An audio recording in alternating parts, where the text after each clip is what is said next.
Te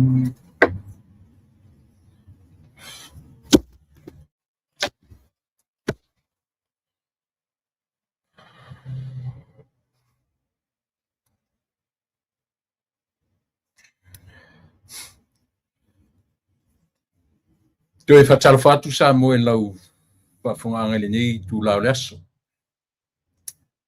O te manatu o lo o tele ia le tuatua noa ma le tele fe au fe ngai o le tangata.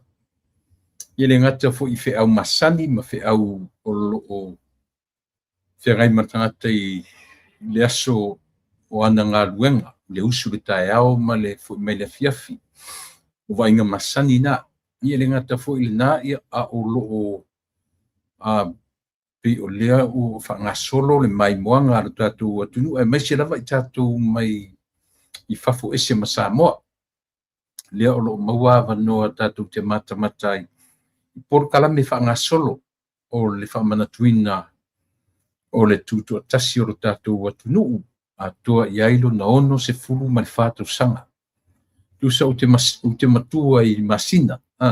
Lea se tutua tasi.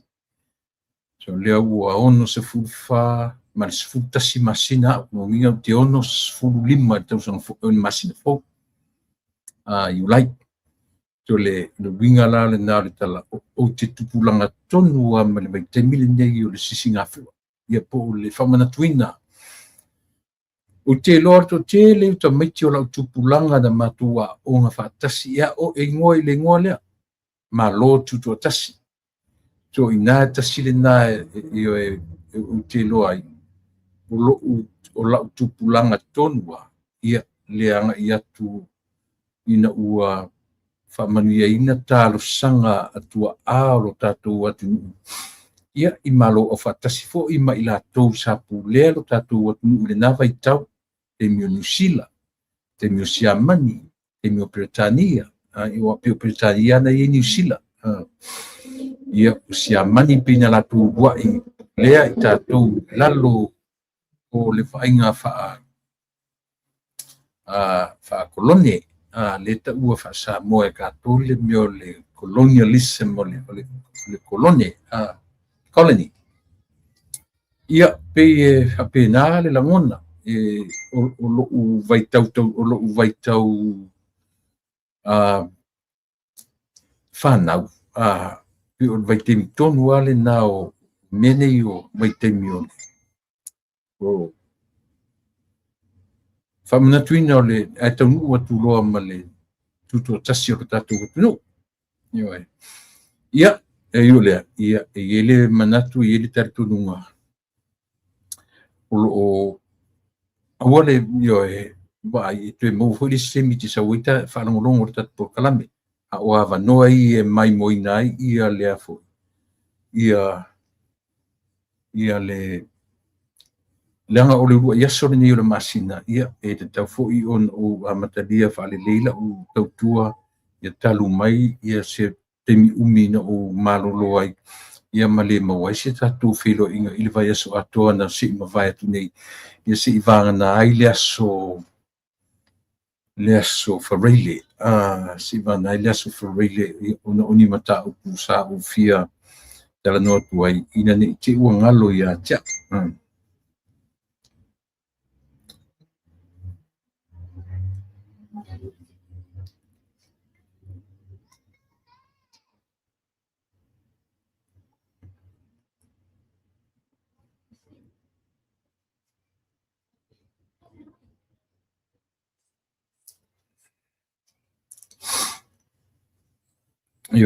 Ia alena ale winga na ale ia so ma le tātou tautua. Ia na o lea whangasolo por kalame o le tātou whamanatuina o le ono su ma le whātau sanga o le matua talu o na tule mai le tātou whainga malo I lona tūlanga le toe pūlea nisi kone tineta te tele o le larolangi. Ia pōni malo fo I pe una lausi le fiai. Wa tasi nei vaenga o uina o tātou mai le tātou witi lava. O le tamu whai o whaia o ngā iaso ia. Ia o mai ia I tātou, tala whaasoro pito le tātou atunu.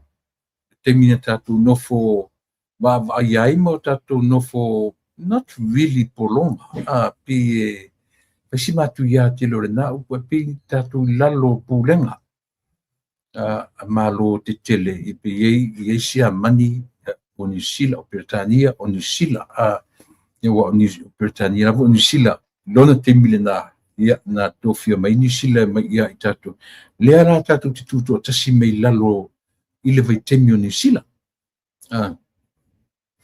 lo patipatia o ana nafi o le so ia matai au te manatu o le so lua matou o le so lulu na o tu New Zealand ma Australia ai mesir tatu o tu pele e aso lulu iai o tu ia mafa mai o tu ia so foi la tai au i la utau wa ia tu por kalame ia o le patipatia e lo tatu o tu ia o aso faino waina ia pe foi o le official leva talu ona te fo i lo tatu o tu mea ia pe o le ila umata matanga i le asu ta ilo ia te oe malau mai moanga i le asu ana nafi ai o se vainga winga ese la umata mata io ele ele tele i maua le por kalame ia ai ao o fo i te mo po ta te tau fai ai mata ia le fai no mata io i tu la ia i pi tele ame misi ia tau tele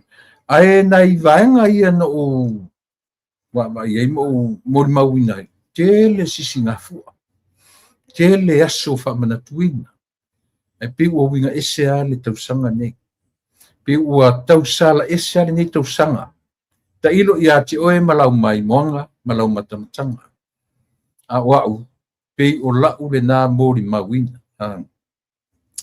nga iai ia le tele ia si tatu tala ia pe a tatu umare tatu whaamua i le nevaenga o le fiafi Yesu e o te fia fai o la utaulanga ia te oe o la utaulanga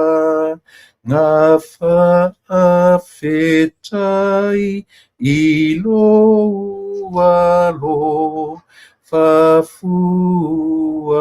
mai ai fai inia se fea au a o mawhaia e tatau malo alo fafua mai atoa loma liu e olai taulanga ia ai le tusai Yesu ilo alofa mai tau o se mea e ilongai o lo matu wa faafetai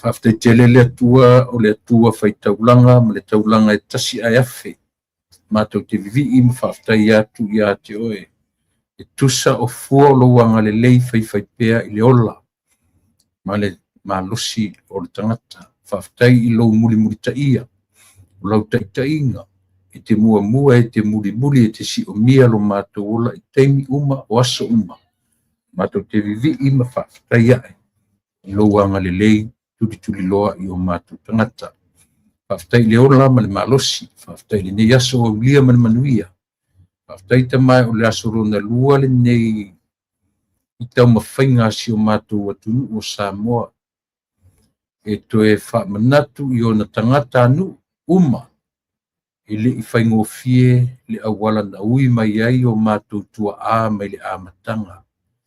I oe, au se ata mātangofie, fo le whaingofie pe awa ai le tangata Samoa i o wala i le sa tauro Yesu i le i whaingofie.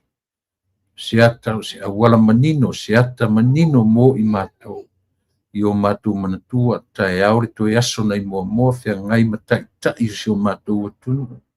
Lo mātou pati au lo wanga lelei mawai le malo tutu o tasi o Samoa. Ia pei ono mātou so ona fia ai le nei aso ma le aso atae au. Ia ona mai a fuilea.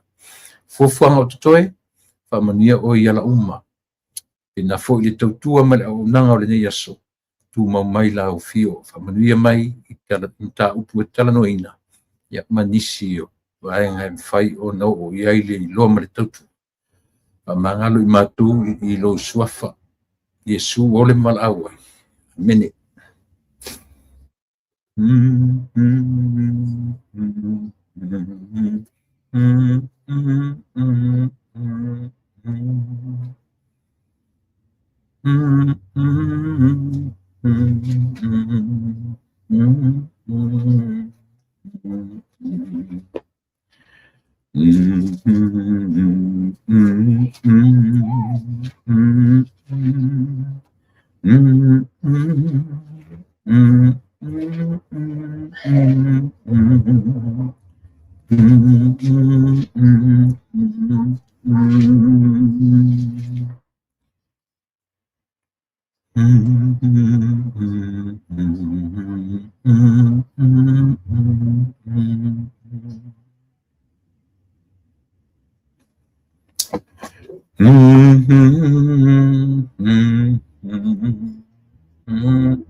Yesu o te fia whai tauranga.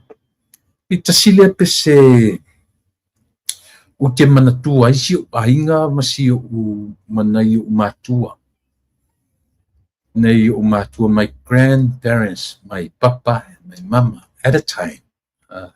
When I was a little boy, when I was young.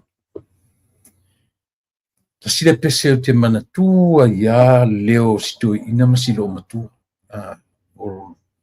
O matua na la foina wola mai lu titi la yo em salo mai le pepe mea yo one yo salo po le masina na eseia o matua o tina o le tu ina sofa ya li o matua miti ya masi o tina tau ya yo li o miti sa pari.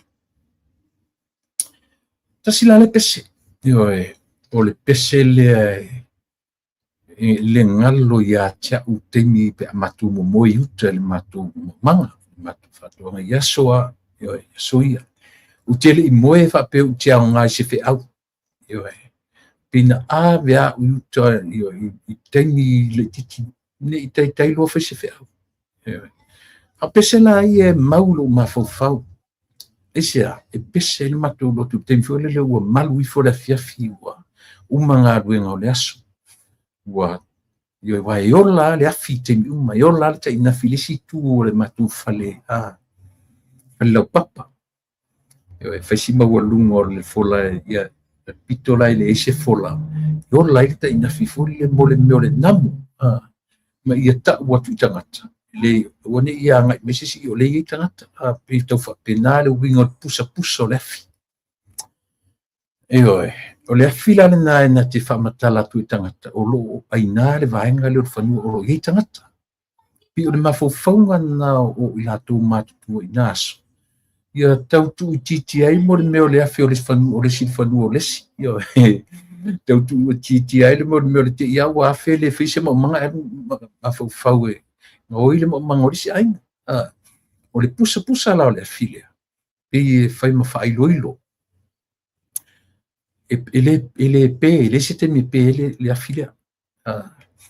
Ia ele ngatele na. O le si vaenga lona lua o le mafufo. E se le namu. Tuli e se le namu. O ia wafi le eni meo ni mea fa. Le harta ua tatu e mi fu ina I tātou la I ti meo le mea tina namu, mea tuli namu. Ile iai mea whapena, le koi o lani green fo, ile le sa pina muli a ea o atu. Te mina li tai o atu na mea, pe o le tai nafia. E tele ina, tuli ele namu. Lo winga na tala e tasi le pese. E o le pese lea whaftai I le atua. Io e pi o nai pese ana e tele ina io e fa ile leo la lo matua pe a e la me mali o te mana tua tini e fa ila o uta le tonga va matua I ta alingolingoa le me le pe te vala au le au po la te mite e te va pite fa un pe e ko mai lo ai mission matu fa nua na vai tini e pe so malesi ai ngai pa vao ato la au te tele o va matu ele fa ele a foi da una ele tá ainda na tua que ele ia ela ita e te vai pi watu le lo leo pi tu e como I pal paule ila au te chele io ola ina pese malo tu mala lo matu ele fifi io e fa io le ka lingo le me vole a fa pe fa pa ulua la leo la kengi pi vole le pese fa lo matua fo le tusa la ta ita fa lo long pi o lo vala au I ku e mai ai ku e mai ia e mo ia lo tala so ia ma ka di fo I leo kengi se ele manga o mi kengi nga mo le manga I o le leo mo le palingi o le leo pa u ale me e o so ile leo le tone o le fa io e fe lo la si o tina ka manga ia lo ngale ala ko inga fa io lo fiu ka ke fiu ia ka me ia ngalo ka fa ngo ai ene ke enjoying ka ika loka la kiki loka o langa fule le pawale me ko inga au si ka ke ia e lungo la au fa oi fa pena ata sila le pese Yesu e o te fia fai ola ut pese na sene pese lo tua mio e pese tu ina ia mota la tu am teita io o le pese e afua mai tu tonu o le tusi Roma lon foi lon ta o se fulu ma le lua io e pio le nala nga lu tapuni atu le pese u lo kula au lona foi upu mua le la foi tawina tu tu spa ia fa pena foi tawina o le nei le au soe o te ai o yatu ia te o to ona o le alofa muti vale o le atua ia o tautu ina atua o tau tino I le atua o le taulanga ola ma le paia ma le malie o le mea lea e tatau ai ona o tau whaia te le utara noa Paulo ia wa o tusi Roma o tusi Paulo tala noa I mea ta o le sacrifice ia e Paul's talking about a living sacrifice o le whainga taulanga au e soifua ma o wola pila o le au mai e le o mai ala to inga whainga taulanga au le tala noa mai Paulo le whainga taulanga e tasi afi o le ola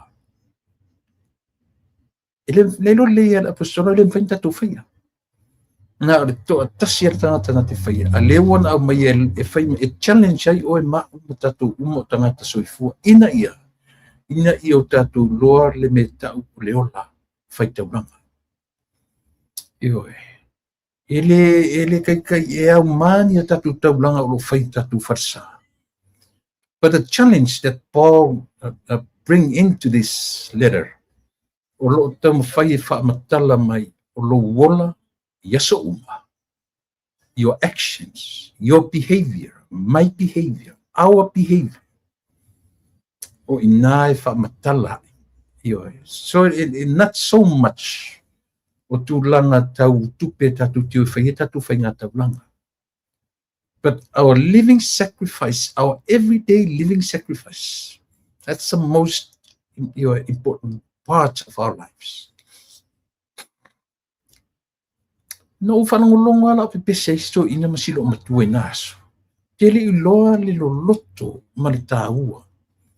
O tusi tala o tusi pa ia na vava ai ele au tusi pese. Ia le la tu te whaonga ina ai. Olea. Ole manatu that Apostle Paul urges believers to present their whole lives as a living sacrifice. Unlike the dead animals in the Old Testament, i leo tatu tuinga whainga taulanga o le whenga tuaina whaongai le toto le tamai mamue. But like I said, lau lea tilo ma lau wa ai whaavame mwhatutupi ai. E leo tulia ni a tatu whainga taulanga fuipi, tatu tiopo, tatu sifua i pole. A o le tatu whainga taulanga i lea tua. Our everyday lives. O lo wola i aso uma i oe. Our actions, our behavior towards one another. That's count. Me tauana. I oe. Tatu whainga taulanga na, wa mea tatu te whainga. Le whainga taulanga lai whaine ia sa moe te mine. O lea, to celebrate. Celebrate lea. O le teimi, o lona tūtu tasi. The freedom of Samoa from other nations. So le tāua la le pewhai maila o le freedom of Samoa. Nei lo le leia. Ina ua taunu le tala le lei Samoa. Tasi ale mawhauwhongo Samoa. There's nowhere else na maua i Samoa manoa ia. Mea na e leina tau wawa ai Samoa. So se mea lava Samoa mo muawhai. E a mata lava ilea. Ile lotu. Ioe. Aisia. Nanga ile o ngalo ia Samoa. Le mea alofa alea tua mo Samoa. Le mea alofa alea tua e Samoa. O lana tala e le lei. So that's our everyday blessings. Mo tatu waso uma. Every single day is a blessing. Ai afesidi lan blessing. It's life. Olo soifua maluola. Afanga solo mela fanga solo isamu. If you fear. E feita e matua feita. Le ya loto mama fofonga o e leanga loto. Ioe. A o ata wha solo i samu. E manino ai le wawa ai le lalolangi. Ma le lalolangi o tangata Samoa i so se tafore nei ke lope. Wa fua o na vivi ma whaita ulanga wha pe Samoa. Ona o le atua na abatua wanoa le lei mo oe le tangata Samoa. And our nation of Samoa. Mena e a mata mo meo wha moenga. E ta tau le tangata. E masani an tatu whapea o tatu te o whenginga tuai i oe lea whainga whenginga tuai. E au ngāro tatu tuanai. E au ngā. E lema whaina maua tatou le taimi nei. I oe, watu peasina utamai. E lema whaina maua tatou le taimi nei o le soifua ma le ola Samoa. Le whaina maua tatou lo tatu whamanatui. E alan tatu whamanatui na tutu atasi. O mea o ananafi. It's good for us to remember yesterday. We don't need to dwell in our past. But we need to remember. We have to. Ele e tau ono tatu manatuaina le ananafi. Fo iati oe. Ele ai se mea lo ulanga talavou, ele tele mantua, tatu te manatua uma o mea le lei, o mea leanga. But the challenge is, e aua tatu te toi tamu whai tatu te ola ai. A ia o tatu loa, ono tatu manatua. Tatu te whaawau mea le lei, a o mea leanga. Aua toi te pai ai. Pifa pena le mawalunga o le vaai. Pifa pena le tilo ma le atuanga o le tatu pokalame. He fuaina tau whai taratano i le taua. Ana le, without yesterday, there is no today. Ioe. Na le aia na nafi e le maua le so. Au le ale wha moe o le so. e ta pena to prepare yourself, myself, ourselves, to prepare ourselves for our future endeavor. Isa. Neila, taua.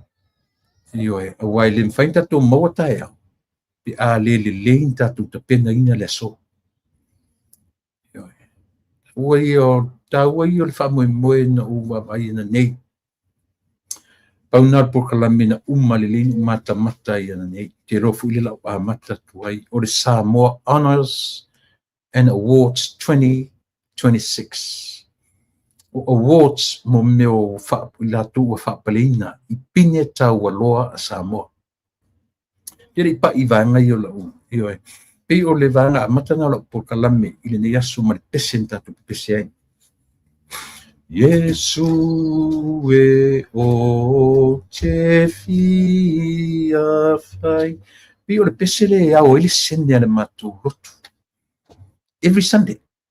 Pese le au ele matu sene. Vai vele le mali vai vele le upu le te whaunga tuna e au o le upu e tau no whai atua o le offerings ia pi o leo o mātuna no fom whapopo i lumba le me tau le offering lumo le sene. So in our minds ele mawhaina ave sea mo tatu mawhawhau le upu lea le upu o le sene esa o fesa o le upu lea o le sene e sau mai na future o le taimi nei po ana nafi e sau mai ana nafi na ni tilo fele i foi tua ne o tatu matutua ne o matu o matu no foi America tu atu o no foi New Zealand tu ane o no foi Australia au le aka ko ke ama ave o por sene au feme sa o o por sene e sau mai taimi o tatu laiti ioi aisea ia o le taimi lea tatu te whaalongo whapea o le taimi o le i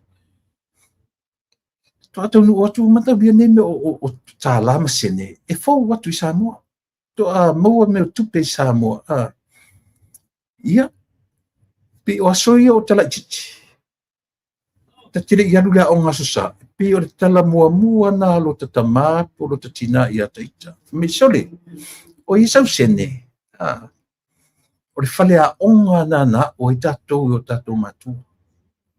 How to make sacrifice. How to sacrifice. That's the very first stage o le o ina o i tatou matua. I o tatou loa me ta ua whaitau langa. Awa ola ilia. E muri o le o ongo tatou i tatou wa mionga o tatou wanga o tatou e o whatasi la manemele ai le ai yaso la titita ta umoni atu e valelo ta mama lo tina ai o meseta la ia tia utelu e la fursene la ongas on tua yo e lopo le ta la na ta sio la ni matu ai alela au mai tia utelu e la fursene e faval valea pe a tupu i le taimi. And that is the very important of yesterday. We need to remember our past, but we don't have to dwell in our past. Whawhenka ko koe dwell i le sene lea. No, we cannot. E le tatau. Aisia, langa lau o tele le fōa i mai le atua. A fōa i mai le atua a uaru pema ave le sene apale ave lafo le lotu. I le asusa. Vai e fa valvalea esa sabe se io so o le sene la le wa mai wala no fa nga pe au lotu te mine le upu le sene e a fua me na nafi tatu mai ana o se upu ai tatu te le tu fa nga ina sene apa io that was fair enough at a time in our past tatu te fa nga ina sene apa io e ave tatou te foa ia o ngā sā malotu. Kei mingi akala ko ngai ia kasi me ono ko yengi pu apa ye ko lai kia ono tu whangaina ia i pu apa fo o ila falongo aku kining ning pa o mai actually o pa o mai seni to tonu le ia tatu mai fu le fai upu foi le fa pesele ole ile seni ile ai ile ole me fa nga au tatu ke le sau ni el taulanga na lo tango to ile ofuna ta ti ai seni i coin sola wa na tango fa pe ile ole loto fo ia ba se maka ko mafofonga langa isa e ka penga le kanga kai langa sengi e ta penga le tangata i na offering ioi a ta sau nei la le temi nei ole afu ole uka ko o century fia 21st 22nd a ringe ia ka ko ke mai me o senku ioi e alu me la forcing singe be la for ioi ia o tatu se i me foi la ile mo me o sene ia tatu mai foi la ia pese sao nga ka la di de me ka ku ia fa ko foi pio lo ta mai ma tatu mindset ma war ta sene apa yaso ia me sili la o fela ta fo o ta sa vola ni sa ko ko ni de si ko wa feso le va yeso a fo ia ta la a ka ore ki kilo ia it makes sense yeah anyways langa lena mafu atu i le pesere no sua Yesu e o te fia fai ola utaulanga ia io e pio nei puna pese o le tusi na maua mai tonu o le tusi pa ia upo pese tusi aroma tusia ele li fo mai ia Paulo ia pole apostolo no ese ia le tusi fape o le tala fule le o tusi as fumantasi o lo fa matala i Paulo le vaenga le meta ole o soifua i le ola faita banga ina wa fa tino Yesu le taulanga sili le taulanga tasi a afe le ata tu te soifua ma e te ola ma e manui ai ia fa pena fo i iau malo ainga matato uma ia onai vaenga na amatai le tatu por kalame sa mata nei ana le laile mano sa lota pena la por kalame i mo meo awards for honors and awards 2026 avatu e pale nai i la to le atu o por tu fai no pineta waloa Samoa Resi tangata na whanau i le 1901 years back chile mo se lau mon tupu tausanga o tangata na ia mawaina ia le whailonga uta ua whasamo o le koluse a marieto na maua le tua a ia o le tuina ia tupua tamasese efi o lo soifua teminei ai wo tau ia o le tasi lea taitai o le mau o Samoa ia e tasi lea tangata lea na tangata valeina le tuina leo tupua tamasese le alofi le toro lea na ia le tatu pese fo le historical one of the historical lyrics song o le tatu pese o ta ua e le whanata avili ua o te mai tula isiar pese lea o le tuina la lea ina ua manua ma masoe le li ma i purufana ani leo papalangi ana fatu ai le pese lea ai fai mai le ima liu apo i whaalo na tino ua masoe si li e tau alanga ia o ngalo toto mo oi Samoa i auto fi le mu o upu lea o tu tonu le history matala fa solo pito Samoa e mana tu ai lea tamali i o le tunu lea lana ia maua le udua i whailonga o le so o tufanga whailonga ia lea o ta ua o le koruse a mali toa ia le afionga ia tupua tamasese le alofi le tolu ia tasi o taʻilonga taʻitoa o le mau o Samoa a o le taumawhaiga o i latou feagai ma mea silisili na leaga faaunuʻua i lea nuu ma lea tunuu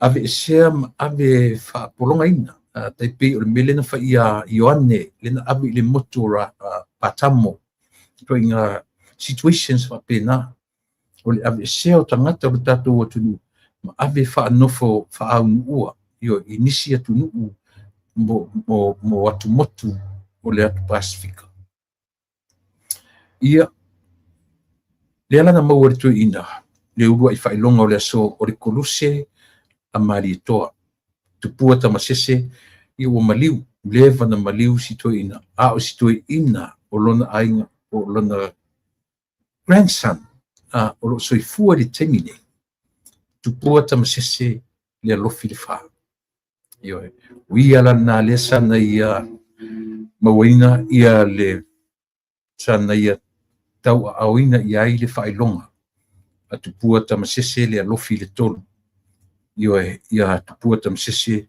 le alofi le fā o le failogologa lua ia taʻua o le polaʻiga sili a Samoa na maua foʻi laʻia se tasi foʻi loga o le mau a Samoa le mau o i latou foʻi e le mau o pule leiai le fale lena umusa ma faaulufale nanei i totonu o le lalafaga o vaimoso ia po le fale o le mau tasi le igoa taʻutaʻua i loga na faaunuʻua i le motu o Sepania po Spain na faaunuʻua i ai tasi lenei tagata na ua toe faafoʻi atu i Samoa i leʻi toe au atu i Samoa na maliu ai lava i luga o le vasa lea toa manumanu o le atunuu ia le foʻi ua faaigoina suafa ia namu lauʻulu lauaki mamoe ia mai lo matou itumālo i faasaleleʻaga o le nuu o fogapoa ioe i pio le vaimea atu ana fogapoa tuasivi fatausi pio igoa o vaimena te faalogo i le suafa le namu lauʻulu a o le tagata lava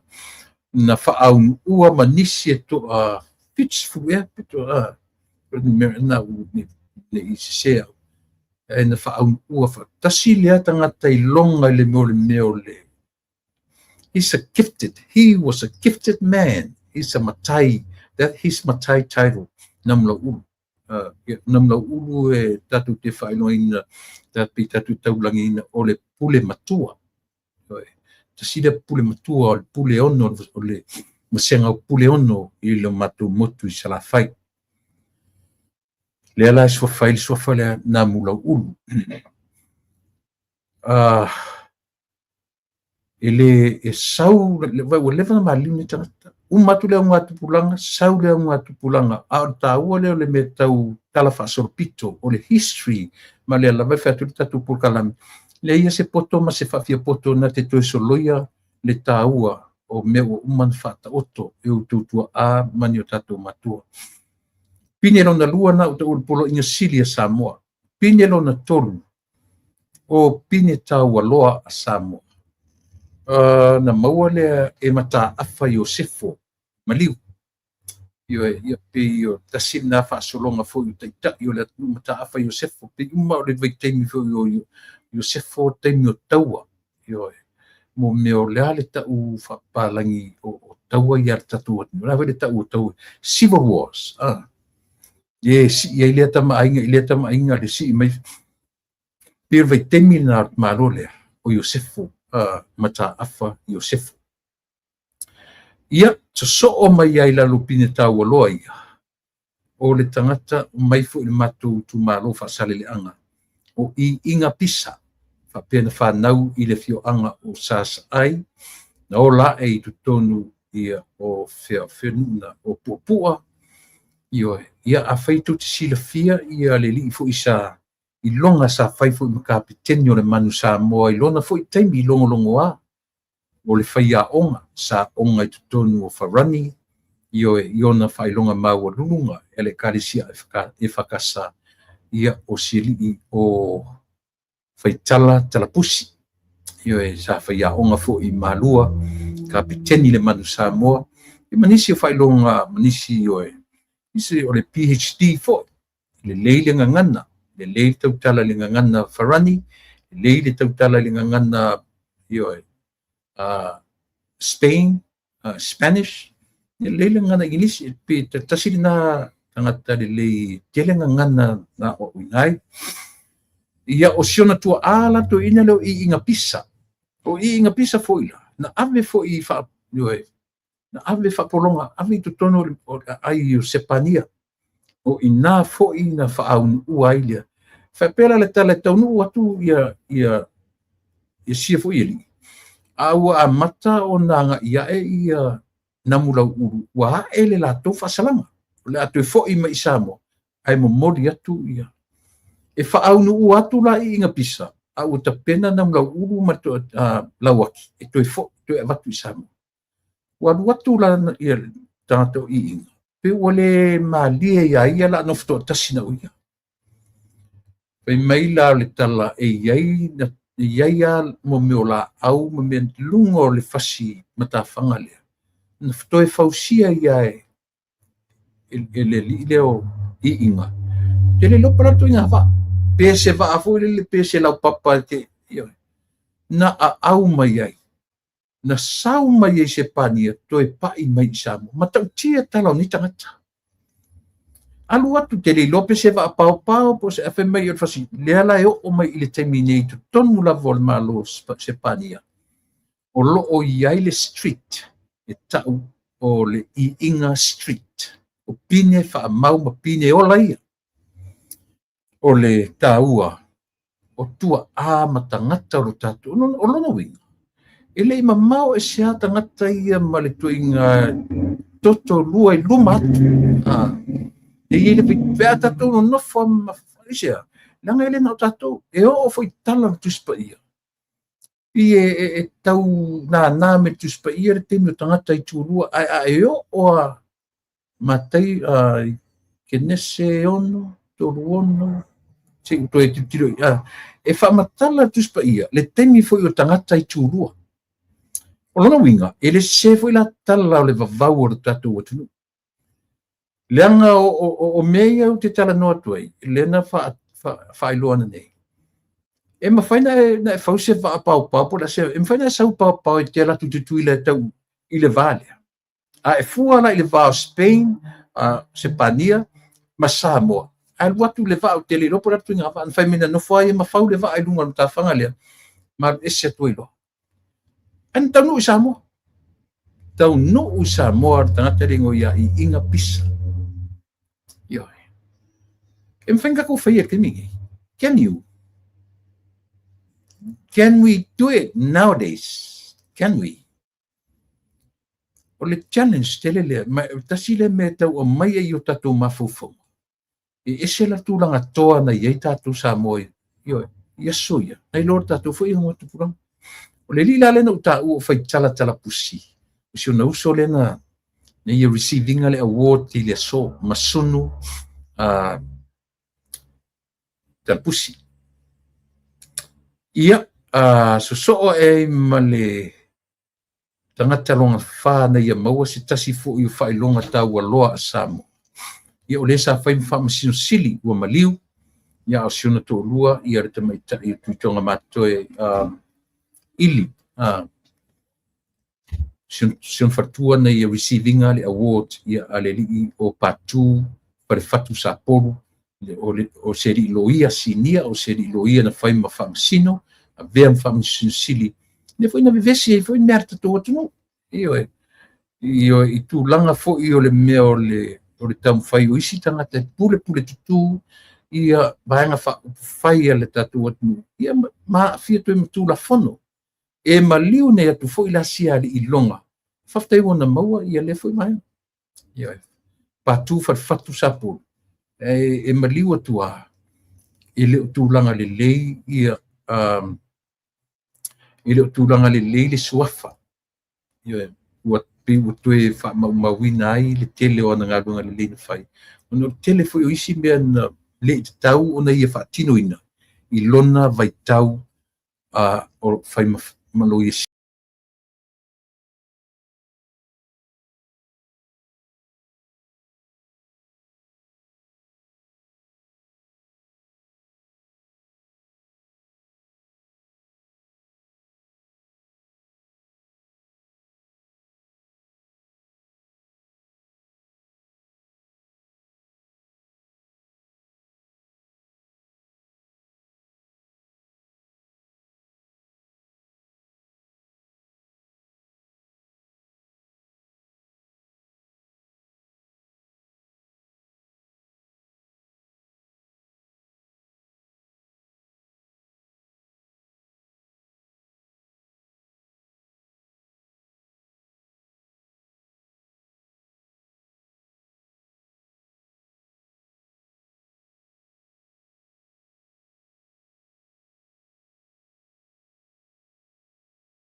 o te whamaluru atu le motusia whafuase'i o le tātou ia e whafte o le uato o la mai le tātou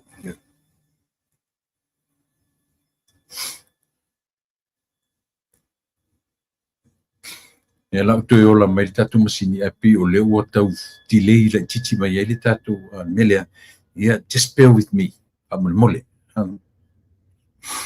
ia o le pi o le whailonga lona whāna ia o le li o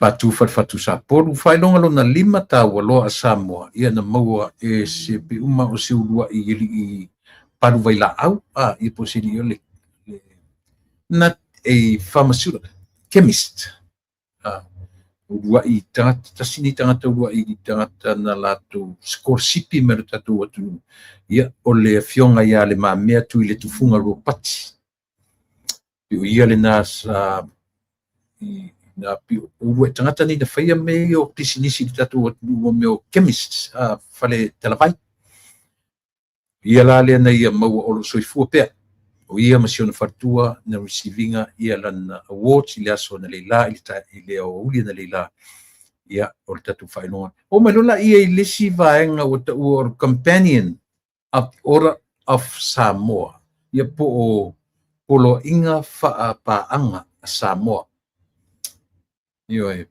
polo inga whaapaanga ia le vaenga na karakori nga ia isi whailonga na tau au ina na leila mua na maua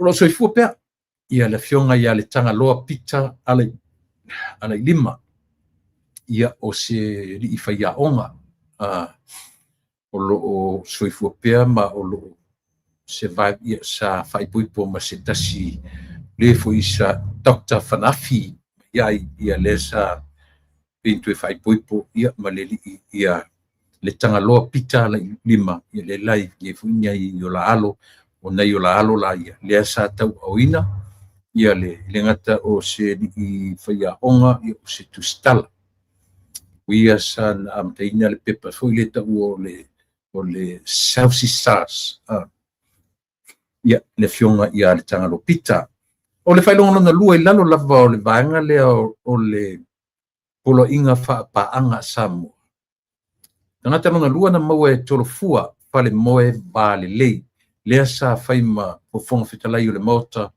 i se vai tau fo i tu atu o tole a whawhawhisi. Ioi. Le nā sa maua le nā fo i yalo le atu le sa whaima whonga whitalai o le mota. O le lona tolu na maua le sunga ia o le whaiwhi au malolo pensione malolo a manu malo. Ioi. O le whalangina leo le karisi matisi. O le pensione malolo manu malo. I le whangaina e whakasa ia le manu malo. Na me tu tisi la tu te whangaina ia le mele o le i whaiwhi au pensione malolo manu malo.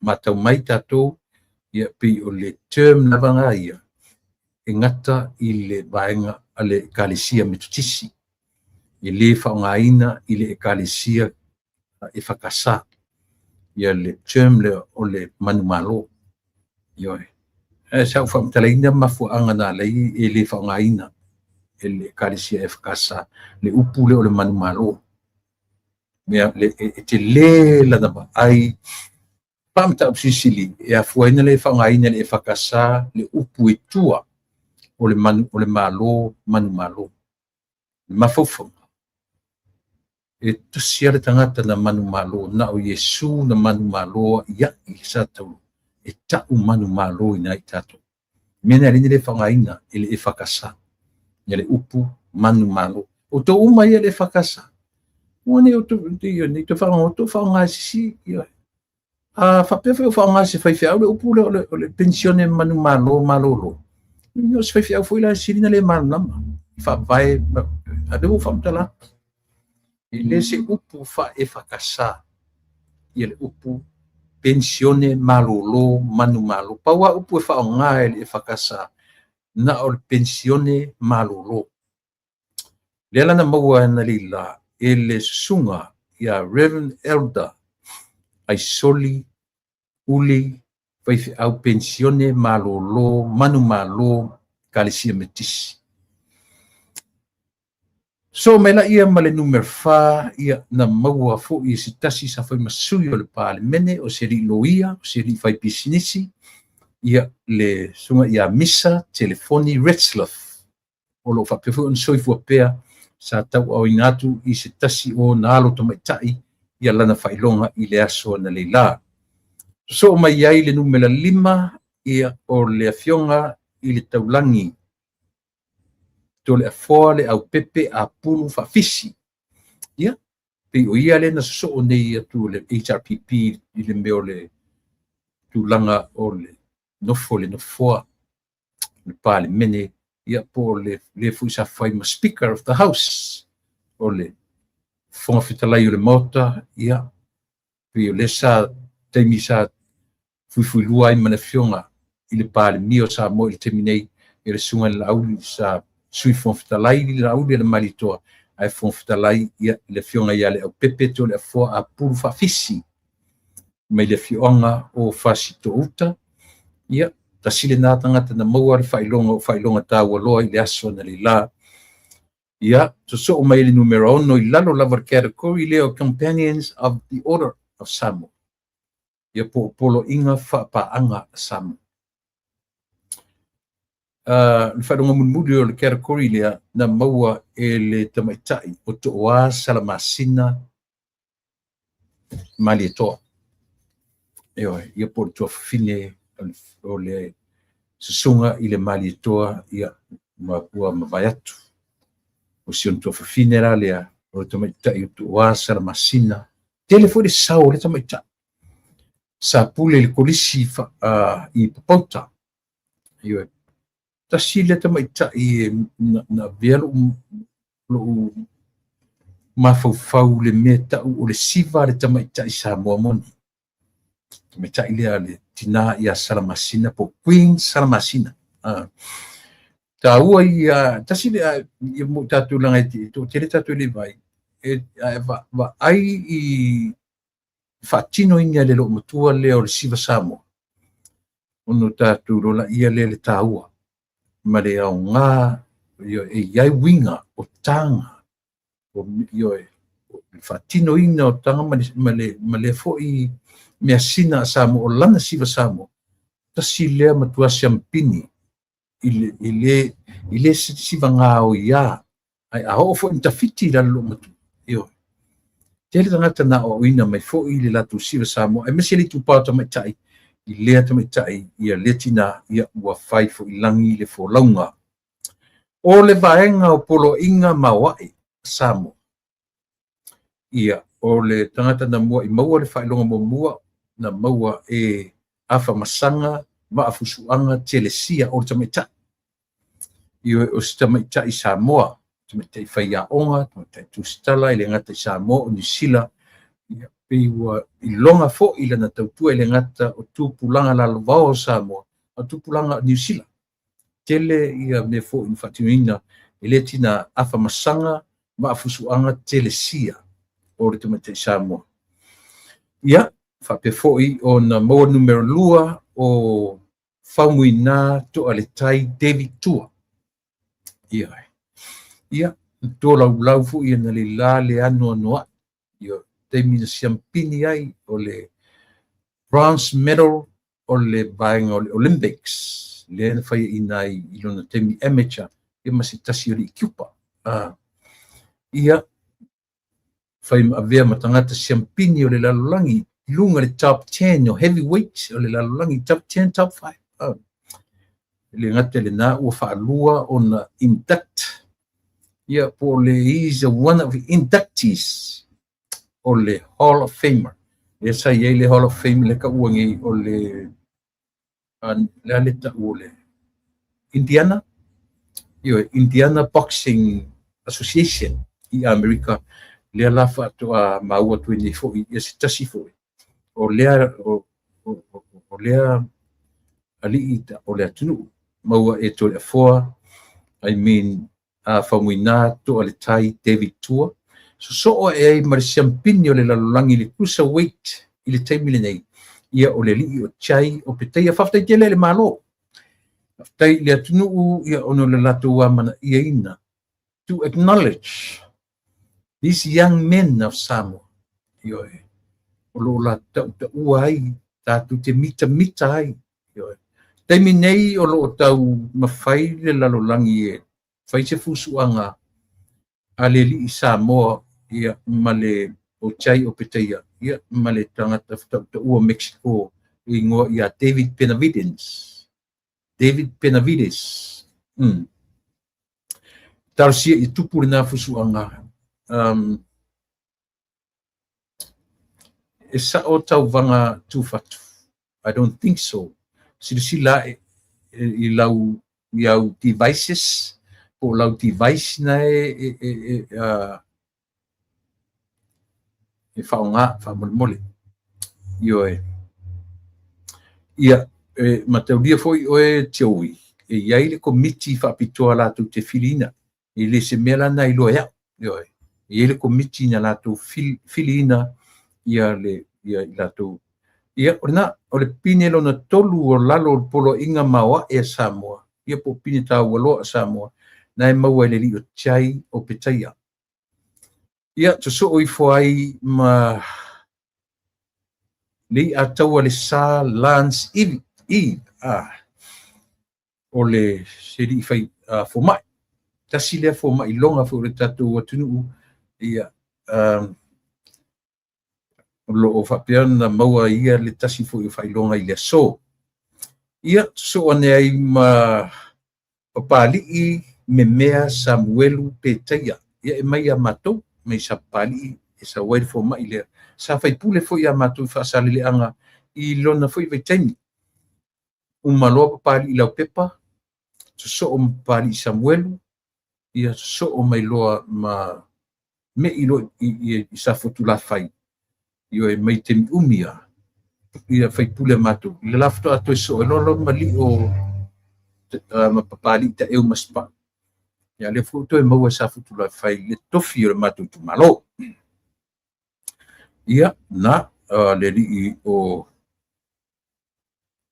le o yo pali I me mea o le fomai. Io e sa lo fai fo I mateitai fono o le socio fomai I le terminei. Ia so o mai ai ia ma le fomai o le ngangana Samoa I tono universite le ngata o le universite o Hawaii o le universite o matou nga Utah. Ia mai le kalesia o le Yesu ia o asengatai o le kalesia mamona ia le fionga le taulangi ia tofa tavana na mulau ulu vafuti tavana. Tasile na tangata na maua le whailonga na le la so oi foi lalo tina matua le tamaitai matua. Io te leta ua se tina ia po Sister Maria Tolotea ua le maua le fai muli e mia le ngotoe tau ala toe au fanga po fapenali ngo muli o si o Sister Maria Dorothea malu se fulu tau sanga o ngalue fa tapusa io e fai aonga lea na maua lesi pine ana le la so o e ai ia masi tangata fatu pese ua maliu lea sana ia fatua pese fule le lota nu Samoa ia ma o lona san ele na ia ua i whanotaina ia le vii Samoa tulai i inga sauni ku resa Ioane ua maliu so o ane ai ma le ua i Samoa fo i tutonu o vain whai tutonu o le malo New Zealand lea o ia tau aveina ia le matau tau siseni tatou uma i tutonu o New Zealand ia le fionga ia anai lupe matasila afa anai lea tatou te vaai ai o loo lunga por kalame matau la mua i mo le siseni ia ma le Pacific Law pe uma vai ana le fo i te mi ia lea fo i alo le atu ia le umalanga atu Samoa wa mana ia. So today we all see that Samoa, acknowledged this, damawhanau o Samoa, afa anai.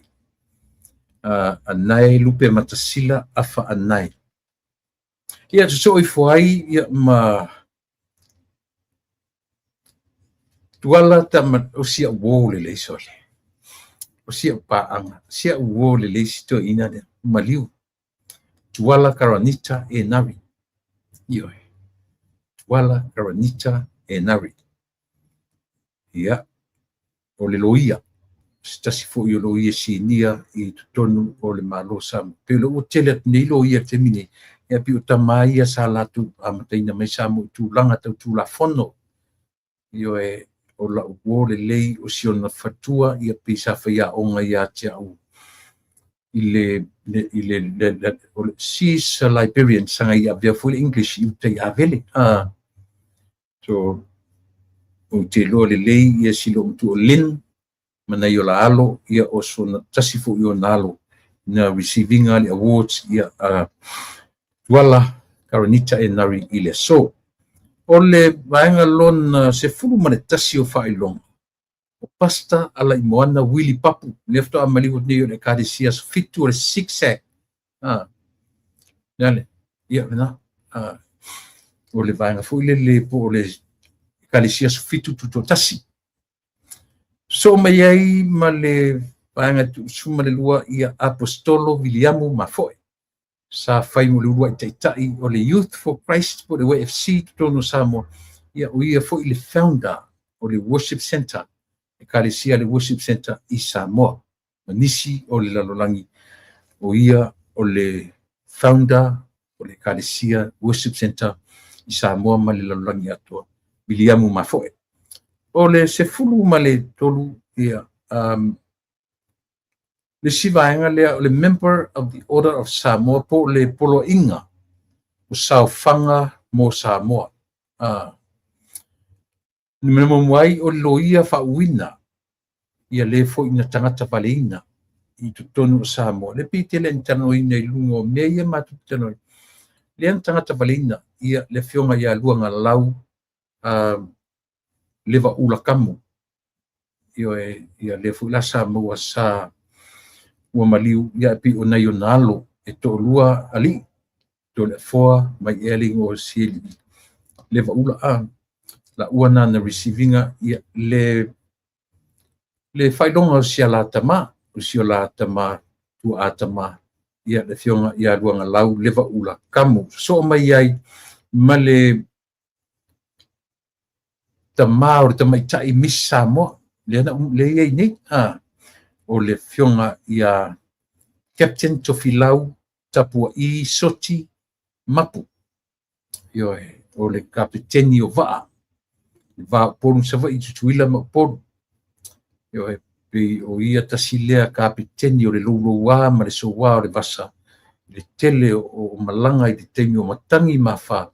ia o siri o si matu ai no si matu nu sa pali ia pe no foatu si ona fatua i tua se vai meu vai singano sa tau a sau se vai ne la e si ona fa fine le sau mai tu na mau ana le la ia le failonga i lalo o le vaenga por kerko polo inga o sau fanga a Samoa ia so mai ai ia maleli fusu ta ua fo i sau fo i o matun i sa pali ia o le susunga ia pali i Monty Python e loa e silfia to tele o tatou e le i mauatu na temi i Samoa au siona fretua te mai tai ia sua Vivian Python ia le na le sana receiving ia le awards i le sona le la ia so mai ai le number 5 lalo lava o le polo inga o South Samoa o le sunga i le li i la kapi tasil temi mata alu fatasi ai one team au li avele li i ta alu ma All Blacks ta mo filfili atu le aua Samoa i lo vai temi tonu na mata alu ai le squad at a time representing a Samoa i le talonga ma Wales i le Pia Park back in I don't really remember, but 2012, 1920, mga kaya po si Ken Fapena, laka me luafe, tasia o tasiva, wangalo tia utemina o siri Michael, le fa ngai lauli savai Michael Jones. Tasiva fitu valu alsuiva tasiva tasiva i vatolu le squad nga mata alfa tasiai le na ia mawina le failonga no mela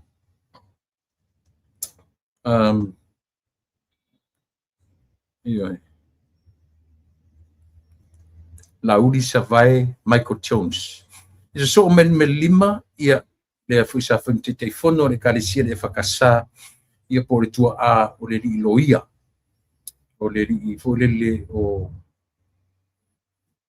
feifi aulia reverend wa pension foi o Tavita Roma io lona nalo le o lo fai one of the churches ale tatu watunu le o Roma Tavita tuna oiling Roma Roma 45 io ia o le na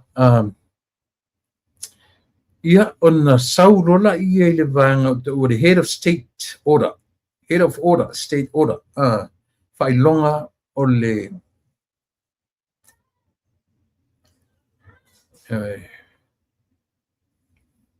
failonga o le polo inga ale au o le malo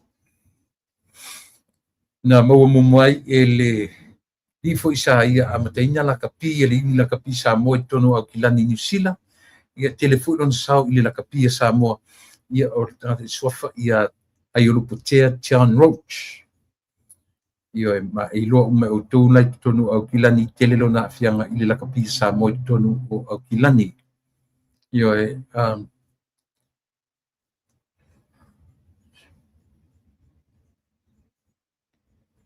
ia Joey mai tatu ma le fa mai Fred Tuli e sa Fred o le tasi viva var tu ngalo ia tia e temi e loa o to tele tanga tailo ngoa fa taisu ngona sa aloi matu ta aloia io e masiri o Michael Jones e la tu fo i le pida fatia lofa tasi lua ta longan ma ta fa tasi na ma front row fa tasi ai ma fats pida fatia lofa ia o nafto a so ne lole ma stand to malatai tu sana u eselo ia mo lo e stand to malatai ia la u po itu lang itu tonu ole au ole tunu yo o se mailina Samoa so mai e John Roach ayul putia male tanga teno ia to ai vao Paul Perez to ina pi telesona temi sa fia ngai maleao le malo lue tonu o le mota o le fionga le au le malo ia mawhai eise la maftanga o le tangata suafa ia to ai vao Paul Porres ia o le vainganga ia ma se vai no sawai ia ona nuu sa tupu maula e ai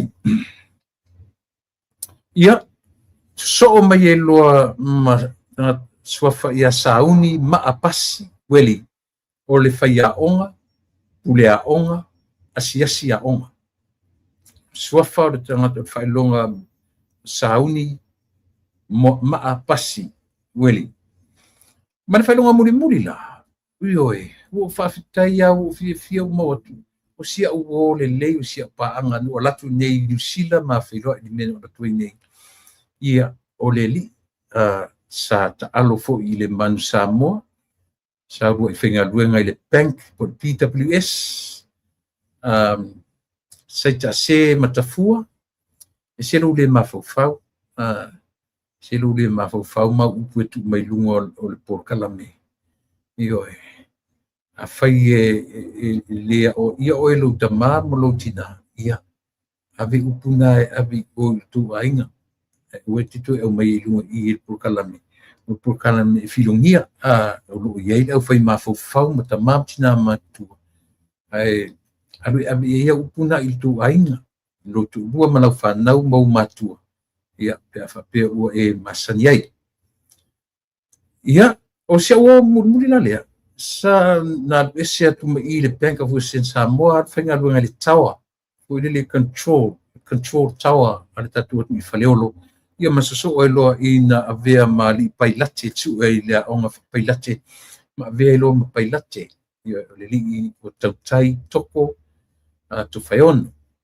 io o siona uso fo i sofa ia famtuainu faftai famtuainu ia e kapiteni va alalo va arsami ia le na o pe o la tu mai ia sa fa manuina ia le o mai every 2 years ia fai awards ia o ia ni si o la tu te lo sa mo pela melena fsili mai ia Joseph Parker ia ele mai e martino Joseph Parker fa palina but not now maybe matoteno Samoa io e fa palina i mea ia fa tai le tua o fai fu nei por kalame no tatu o ele ngalo ya tau back in the day levan nei America sawa nei le father in law o ta mao o le matuai na sau lungo le malanga a temina o lai failo tusi to ina ya to filau eti ya sana le pale mia ina o retire tu ia o le deputy director wa onga ia to ina suafa ia unga po pusi ulale na sau na ina to ina na to inga mela ia to inga pine ia na sau to ina e receive nei America o le ula fala is a golden o le ula fala o de aulo uma ale to ina mali to ale mali o aulana walu ma o martu ina mali e finale na femea fa fela na me to ina ke le va ale ma ke fa tali o te mile to no le va o fa to ai ale so mai me merita to ina te uma na fai feutanga ina e hanti liva mai le ula ia tia ona ole tute ma me fa pena ia o uma lana tau ona la e le tangata le sau uma foi na tau mai la e o tangata le sau ma le va sau mai Britania io le ala ke ku amo kilo yanga lu fada ino le po le ale la ele pe ku fa for ke mine le ese le va ana mau vai sau warna tale male handbag le mai le ula le fi feita wafe le tau le ula ole mea lofa le malo Samoa i le mali toa na umatine te le loa po ila walu ili na ono fono fo tutu amu matamata a faianga no fada inole pe fa fena risi sa vali marata tailu i loa mai lunga la e o to ina le faia i loa tu fo to ina nga sau na kalea o fa pesore i fa pe fenga mo meu drugs o fe ine ia peto mato mai lola e mato io e mato mata Mata-mata ile ia fai mai astu mai nga tatu mata-mata ai o ke kango ia io o taua io nei mea ia au malanga foi ua maliu si ufana inloa ia epi o ia nana sau i nei e receive ia le ula fala o le mea lofa a le malo ia malietoa vaiupo ia malietoa lea fatoa mai atu nei io tan mafili le lua ia o paeng mo mua na patupo kala mesa mo te mine o pai mai lola ia le lola fa nga solo po kala me fu te mine ai ai mea o te fia tala noa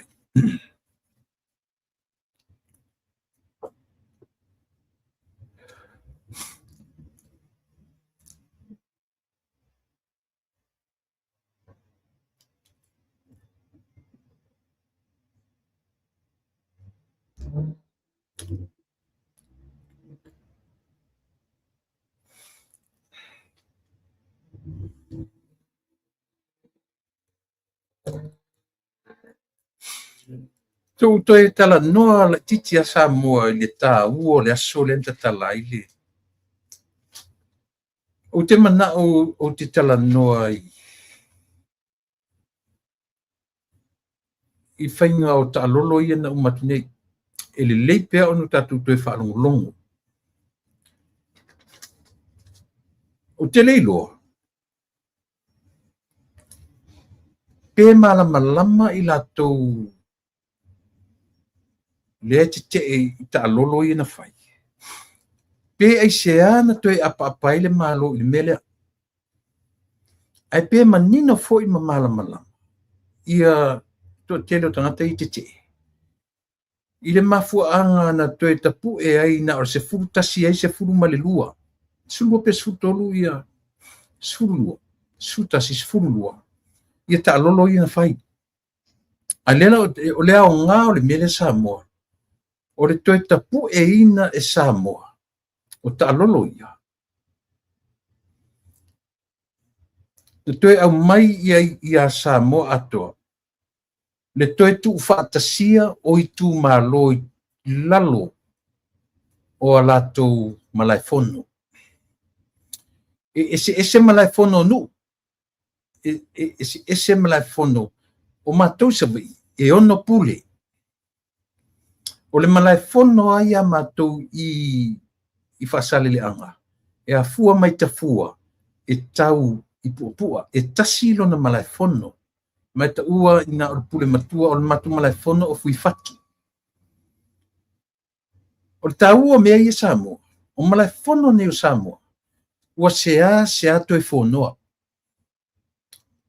e o mai le taimi nei ua le toi o fui fatu ia le malaifono ia matu i whasaleleanga o le nganga e maunga o le isi pule matua ina o sale aula o lona malaifono o ta ua o le malaifono i vaitutu o le ngoa malaifono atoa i sauai i nuu umai e ei pata mea sa malai uru whasaloa tu inai i nuu umana se i o lava i le lepa sa to le pai o nuu umana o sale i au vaipouli sa ko le pai o nuu umana i tonu o le latu malaifono o ta ua o le vaitutu e o mai le so ma te mini ua sea to e fonoa malaifono nei lopo lan mafuanga o le malaifono ua ta ua ona so o toile ma le malaifono ua ta ua i nganga e maunga o nganga i fo maunga le fai ia le fioanga o sa fotu o le malaifono ia i sa fotu i fasolotu i sa fune le fasolotu i nu umana tu le palota ia la tu malaifono ta ua finao so fui fatu mai tutu o finao pa solo atu le fale vaisingano ia sau pa solo is papa sa tau le lo papa sa tau fale alupu o le lato malaifono mena ta o malaifono o le malaifono i le vai i nu ia no ta watu o e ngo ia tia matia i tu au tia matia mai tu au o le latu malaifono le a whanongolongo ingoa nei e te whanonga aua sea toi whonoa te le ropo lane mafuanga ioi au I le ua toi apa iai le malo o le malaifono iei ia satu paitea o salenga momua salenga lua manu umana whasolo mai satu paitea ia o lo fai ia faletoi le ngoa o le latu lamua ia po le latu malaifono lea so mai mapalauli le fa o vailoa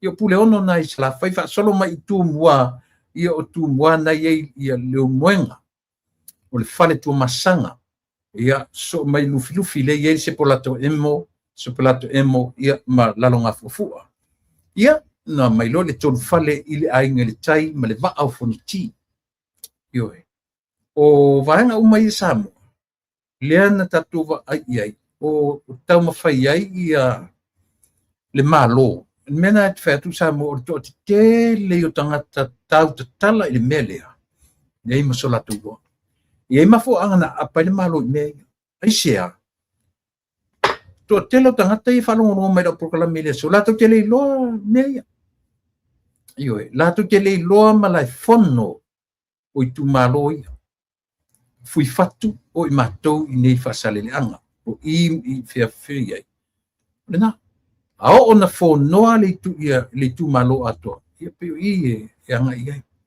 al fesi telea sea me o sea toi fono ai o le mafuanga leo toi fan le la ua tatu whanongolongo I lau whailaunga lea ua manino o le tāua ua toi tatala I mawhauwhaunga o lau whailaunga lea tu male tupulanga lalo bawa lea I o Samoa iai o na pouwa mai I lena o tatu pepese I le tu malanga nuu iai o na pouwa vai la ia o pule na o tatu pepese po I pule ono sala fai e tatu te leiloa me tau malaifono ia lela o te whamtalatu fui fatu I whasaleleanga vai tutu I nganga e maunga o finao I nganga I maunga o vai singano o matia I tu au o faletoi ma vailoa ioi pule ono sala fai tu mua leo moenga faletua masanga a matatua ia pia a matatua ia pia le vai maunga luato I tau tuale mana e latua I lauli o le tongo I lalo uma o le faletua masanga e pe a mata mai e toamua ua leo te veatna sa fai mai ma so le tau ala na me lalo le vaenga le o le faletua masanga Taua tele mea ia. Taua ia Samoa. Ia mauta ma o I lufi le tatu te whalongo I le ngoa sepelata emo ia ma lalo ngā fufu. Ia ma le vaa whanoti ma o I fia I le o le ngawhata mai tai e tasi ia Samoa. Ia po le whiunga ia tau whale o le tamitai o le whanau na tofi e Samoa ana mua ia o le ainga I tai. E manino, o mea uma ia, o le tā ua mea I Samoa, le anga ua peo sea toi anga I tu malo, e wha mamalu o la tau malaifono, mea I ta ua malaifono. Ioe, I le ta ua ia le matou wa malaifono po o tāniu whenga I maleata, o se malaifono o whasale le ai, e ngatare matou I te tonu o matou nu.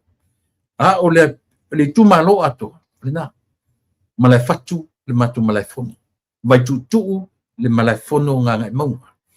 O nganga I maunga finao. Le vai singano le tu asau e tau fale alupo matia I tu ap. Io satu paitea sa lenga momo sa lenga lua manu uma satu paitea. Mai tu malo uma o satu paitea. I lalo o fatoi. O latu malaifono le na. Tu sila tatu le ngau le melen faini. Ia ma palau I fale fao vai loa. E ono I pule o Samoa. O savai. I la leo tam fai le whiunga li pare mia male fai ngā malo. A vea mea ia. E fai ma faa manatu ia Samoa. Langa to telefo isi matai lea o te whai. e isi matai ela ko kele lo me ka no ko o kele lo ya kule pa pe mam na mai o tele lo ya limoni pe na te mam la mai yo no fa foi la le nga le tam fa ye lu ya o le nanu pa la e pong sai me samo e kang mo mam la mo mo me samo ina o le winga la na tau o le winga la le o me ai o a fo ingo me me ai o tatu baba i me o le o mai tu le pa ale me tasi le me e seru le fia iso o le o sau tu le pa manga ngana fai mai ele i wala auria ia ele ba ai tu le sai lele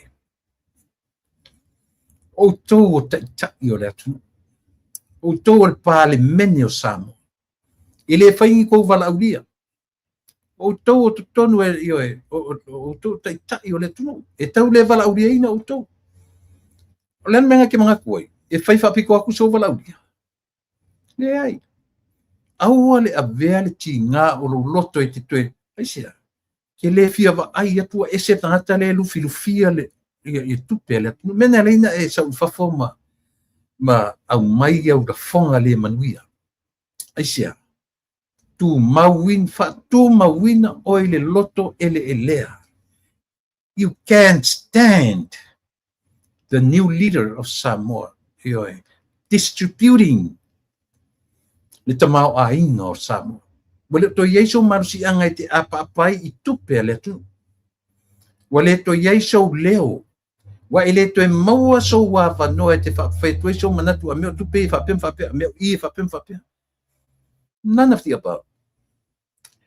O lo ala le fia le na e te fiu e te taamilo isi mea. We, Samoa, can read your mind. I can read your mind clearly. E te fiu ala tu te mwhai maingi au tala whapea, me whapea tala o tupe. O lo vai taimi, o au ai kia tala o tupe, o terms te whaongaina. O lo na taimi. Ma ai ana ele whaia ina nei la. Ana ele to ilalo popo nini. E te le sau whamatala maile winga o tala o tupe, tala whaatatau o tupe. Ke le sau ai te maisi menmeta o tala whaatatau. E le whanongotu sa mo e whapea o mea mei o forecast. Tatu te tilo ia eleni o tutia. Wa sau whamatala mai whai mei o dreams. Only dreams. Tala o tupe. Iyo e. A whaingi dreams i rova i teimi. O lea ua real i teimi o le vaenga rui e. O le senga lea tu le pa sai lele i le taua o le tam fai fa taua i ati o e mau mafu fonga ro i nei ua matautia lava le o uma o Samoa e la sapai se vai le fatu i te leo le fale le fakasa moto tupulang tua le ofia fa me la fauta tai fa eisia sangi atu tangata leva li koe fai, leva ke li koe fai se malo tutu tasi o Samoa. Leva. Ke le kiuti ai la ingala ngona. Ele te tona kiuti ai mea. Leva nga kula mai melo sao i fafo sisi nga fu ale tu. La se va vai. Le fa nga solo al temine. Fa nga solo al temine. Samoa la tu no. Ile sisi e territoina lea. Io ai o ana me fai mon fatino in e fai out of anger, out of jealousy, very childish. Io tu la sai lele a etalia lo fautuanga le matu le se ita ia te oe a o lo fai me se ma lo fai me leanga ma lo fai me tau fa valea ia Samoa le o te fai atu. If I were you, tu unei ranga social minoia te minei. Ioi. O au whataranoanga i e whai mai. Tasi ar whaalonga tangata poto whai tauro mafofau. Tasi ar whai tauro tangata poto whai tauro mafofau. Wa ai o tō o mai whai me tōs fua whi. Tupe whai. La wha manino atu wha malamalama. Au tō wha fonga Samoa. I le format. na whaonga le malo. Po o atu pena o mai i mauta whabai, i whona whabai. Tu te vai ai, o lau whatamari li mafe. Lau sua tarsua, whaafe. O lau me tau mafa, e afe. E alu ai fia, e alu ai le se furu afe. O loto pasese, se furu afe. 20,000. Kusi sila tatu sa mo ia. Vai, na tau o mai fola ia i mo meo i tonga. A vatu e Samoa, tupe a vatu e malo, tupe mai i whatawai i tonga. And what's wrong with that? What is wrong with that? Tule pa mauto mai. Tau te loa e o atu ni a fui, ni o loa si ato i whafo mai na Samoa, e whatau o loa i a Samoa. You think so? A whai fui o atu mato ni whafo, e whatau o tangata Samoa. E le whatau wina, e seisi atu nu, i e te tele i ale atu nu. Isi tim e o tangata to tongi i lo matua le au se papa. Io they pay ahead of time. Tau ye yanga mo mia. Alan ma foka ko. To te lo le upu le o le weaver. O le weaver. Who is your weaver? Who is our weaver? Le tangata. To te lo. God is our creator. O ana ngā duenga e la langa le lalolangi. To you and I, e anda le mele o le ana. O le ngā duenga la langa a le atu. To te Silvia. To te tau manino si vai suarena. O tātou e lalo le category la langa a le atu. Nā e tui titi ale ai se ngal upule o le lalanga. Weaver. Ma le upule o le foa. Wai. I le whaingo fie. Ma isi lo matutua tau waso ai le ngāruenga. Pipili ai le ngāruenga. O se papa. Whawhetai le o tatu vai wa mata na train atu tupuranga talavu. Teine. Awaso ia. Nei lo matutua. O le sanga te masina o anu si le papa rutina le latu fale le langa. Ile ngata o le lau papa ta o le papa. Mena lenta o se papa. Va koe mame o maasole. E aloi mama a kau kai ngamu sole. E kau ai le. Tu te lo lauto. Mena lenta o tiro mo vai sole. Te wonder. Mwhainta tu a vea ile ngā duenga a le atua foa. O le atua la langa. O aina la langa ina. Langa tatu te tilo ile la langa ino ia nei. Ai tau whapena le la langa ina ile atua o lana lalo langi na whai. Ele whaingo fie. O opu e tala whengai. God who wove or who weave the world in his creation. Esa. Mela ia. Ele lama ia le lilo si o ele malantamo upastui. Ale ufa matu. O ia tonga ia. Ale toe o lava tatu tangata whaatau ia nei lo matutua. Lanto manatu. E whaifua mea. Le si sao leo le malo e whata avalela na tupe. E whaatau i lo matutua. E whaatau langa ele laku se pālangi whakau i ia. Ele whakau i nisi i akungu o lalangi. Ia wai. E iei ia watu tonga whaatau nai tama i e la iti i e suru. Ai le whaatau e atu nune i e te tele ia. Mai ngā o kā koua ka ngaka. E whaataua e tauti ngā o nei ti nā o le atu.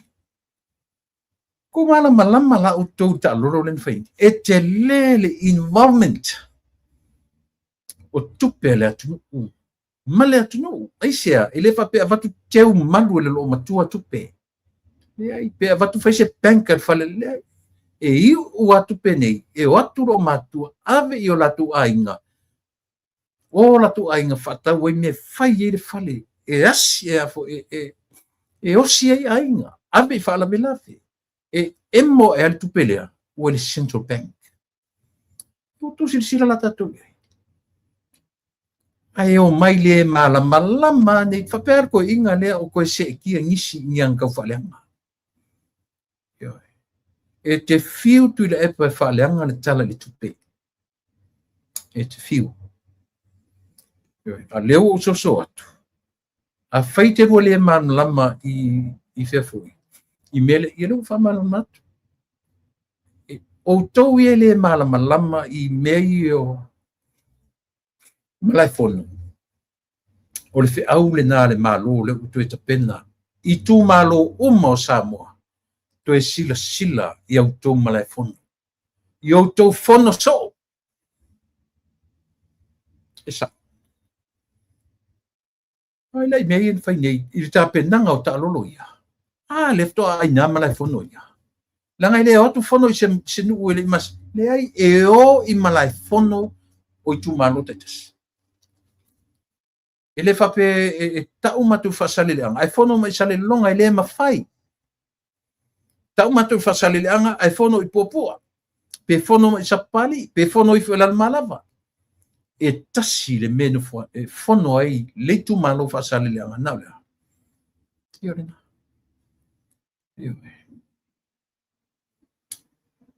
na o fui fatu i sa futu la fai esa ta ua i meia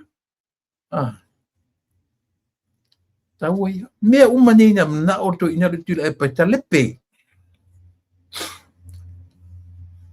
tula e pa wanted you sai lele o lau lea tilo malau leva ai you wanted to build your own kingdom i to tonu lea tu o sam o i lena tu ila lo popo ai o au fuafuanga ia e tele ia lofa i le atu. Na matua i e tuva e lua i e malepe lepe o ele isi tangata. I tu sila data tu sama. Tu fai mera kapeneta. Au tuva ai le tele o i te tele in tuva i atu iai. Le au le malo o tama ainga. E te stasiana o sotu pale mia. Sa inisi o kapeneta. Ioi, o le whainga malo te tuila manu ana iai. Ioi nana tele iai whale ronga ai malu. Ai vaila tino tupe ia watu e tu malo umane i sifuru fia. E tele atu le toe whafo i mai le malo. Siri tuto ai ai. Nau toe ea ki ngalo vai na pono, toe ea lua o titilo. Nau toe ea lua uwa ai, e o i upu. E o i sua tai tasi, tai yafe, tai luafe, tai lima selau. Add up together. Le ke kai o skors fuafe. Le ke kai o se los fuafe si tu malo.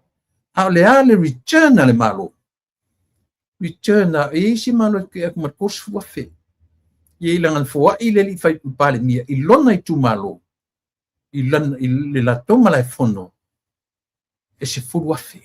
Fua i le aole malo, e li mafi. Ai tango lai whapopo atoa sua na whai mea rafatu i tangata, i le aso. Ta i afeta, i lua afeta. Na toi lona i elea. Lana toi fua i uma. Toi ave uma lava. Toi te whai mai wa uma tupere malo, na ave whatawa i e tonga. Ala na mawhafoto, o e whatawa mea. E whatau lava. E o tātou lava tangata. E whatau lava. Aisea, e lofa i le aulalanga. O le ngaluenga la langa tu le epa. Awhai tele i la langa se i tonga. Tele i loa la ki ngainga. Le i loa tangata nere ki ngainga mea ka ur ngaluenga. A taunga tāla le melea. Sala i nā. Sala i nā. Langa i fo i ele se o loa e mai whatau mai whafo moto se o loa samo. Se tupe samo le ai. Na o tātou lava tangata tātou te toi whatauina.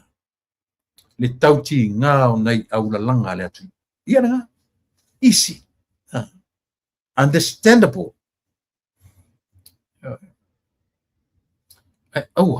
Tu uia lo tu tau whaaleanga. Tu la epa msioeli, tu lupo kalame. Anga nei whai ngō lupo kalame, o le siapo rau tele. And now I know for sure, you have no idea what is siapo rau tele is all about. Ioe. Tele lope mamlama le lilo sieli malai fono o Samoa. Le winga ia Samoa, Samoa o tu whawhako I lena toe whawhatu ai e Samoa. Mea ia, ele malo. O lea, o tau tu malo, lima sutasi o lea tu, toe foi I o tau malai fono. O ina e ta pena ai le ta alolo lea. O ina e ta pena ai ta alolo ia. Wai lena sau ele I sau ta alolo I tu malo te tasi. Lima sfumatasi, lea ile sau whapena. Na sau I lalo malai fono. E sao. O le harfa moe moe le wala au lea. Samo ai fono so o e fono e whialo whani ai uto. Le winga leo ta alolo I mwhai. E toia. E toi tapu e ai le nofo le leio I tu malo. E fono so. E iloa ai le la tu malai fono. E iloa ai le vai tutu. E iloa ai finao. E iloa ai vailoa. E iloa ai faltoi. E iloa ai ioe. Si vai. Matia ai tua. E iloa ai sepelato emo. Lalonga fofua. E iloa ai le fale tua masanga. E iloa ai le umoenga. E iloa ai le ainga le tai. E iloa ai le va out funti. Sabe se. O le message na. O mea ian whainei. O message ele whapewinga ka ko woka ulangi o ka alolo.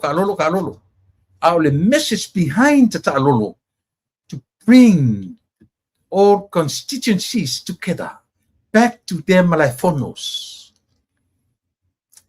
Or back to their centers. O lako centers ie tu tonu. O tu malo. O la tau malaifono. Ie loa ie fono so. E a fua I se ana whea lo whani Samoa. O le mafuta so. O le mafuta whaatasi taimi whai so. That's the message behind all this talolo. Manino. E manino Samoa le vangale. Taro whai atu le epa, no fotu I le epa masi I lunga ia la vea mai sa fotu.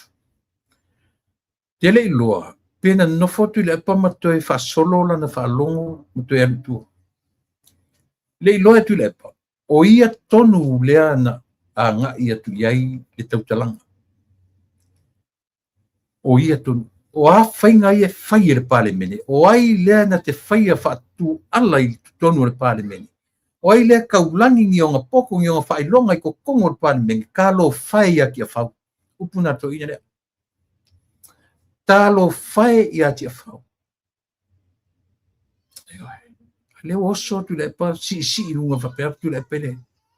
Ana ua uma le leima umisi te mi wha tala mai ai la vea lana saunoa. Pe tau sa wanu na ingoa. Tu uia le whawhia poto o lo whaia pea. Tu uia le loko vale o lo whatino pea.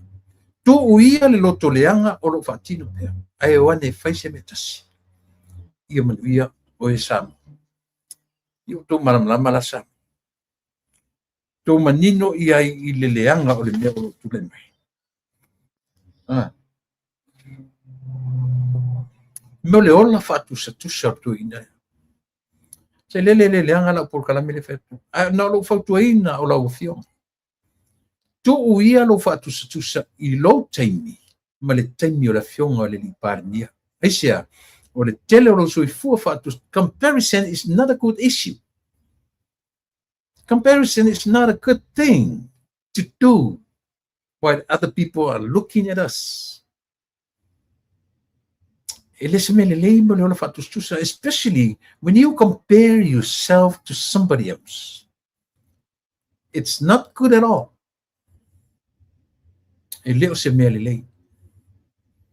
Sai lele, o le fautuanga le tatu por kalame. O lo soi fua whatusa. Malo soifua te tamwhai au mai, le hale mea ma le me te loa, ma le me loa e le pāle mia o le maru te mine. Wai. Le hame wa ele alua e o pongi, lua le o ai ma fia mena, atu na i fia me. O le taulanga sili o na tau, le wa e nofo ma e toi au mai i lunga, le tala ale aki e piko pō lau i kālesia. Na whai atu atu. Le whai lau a sau whai mai na toi latu toi ina whato e se i ate oi. Who knows? Na oia, ma le atua na te loa. Ioi. Ai e loa. Te le loa, le whai lau e whai mai o le loto o tutu o tasi lena whai lena o te nia io e toi ina. Ioi. Ana o whai atu ate oi. Le whai atu le tatu pōkala. Awane i eise mafofo si o tu whapea nala na wawe maliu le api ke piko, le aki e piko pō. Ona o lona whatunuina o e me taun whai. Aua. Au. O le atua le tatu te taritonu iai. E nofo le atua ma le teimi o e ma. God knows our time on earth. Yoi. God knows our birth.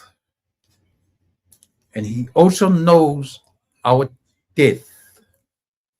E sila fia le leia le atua lo teimi a ese, e loa fo i le tau te feola teimi nei. No i loa le atua teimi o te la toia. God knows your time. Sai lele. Ioi. Ai aua tatu tasi le me tau lifo i tupu o tatu me whamei na ma liu pai ma la whai ona o lea. O tatu ale whai tau wha Samoa. Ioi. Tatu te le whai tau wina whapena whina ngalo leise so tatu can read God's will. Te aua sawa whai me o mena whai. O lea o inga na tu watu i ati oi. Te tauna e ava ma e matau iai. E iai fo i le taimia le tu i ati oi. Tatou umalawa. Po le ala le taimi, o le taimi a le atu. Sei vanga nāre tangata e pule le ola. Ia tatou ke le lo whamtala nā mea. Ioi. O le tā ua na Samoa. E whaisi lave o mea ia o te tana. E le lepea mo le silafia e lo tatou atu. Aua, tu whaititia.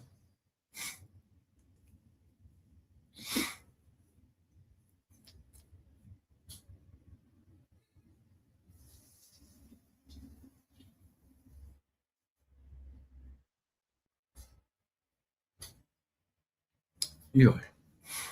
Le ngata I lea ua e toi nofo ma kampea lo teimi le taimi o le fionga le ni pare mia o lo tula I martimi nei. Lea ua e whapea mai tula e pa. E te tau I le malo. Na whaise whainga e a mai I le malo. Ia tamaia le na o ta whana tamajiti Vietnam. Na nofo le mwhamatala tamaiti na. Tula e pa. O lo vai ele lo e tangata. Ai te toi whamatala lo mena. Lo I Samoa lo va ma lo yoe.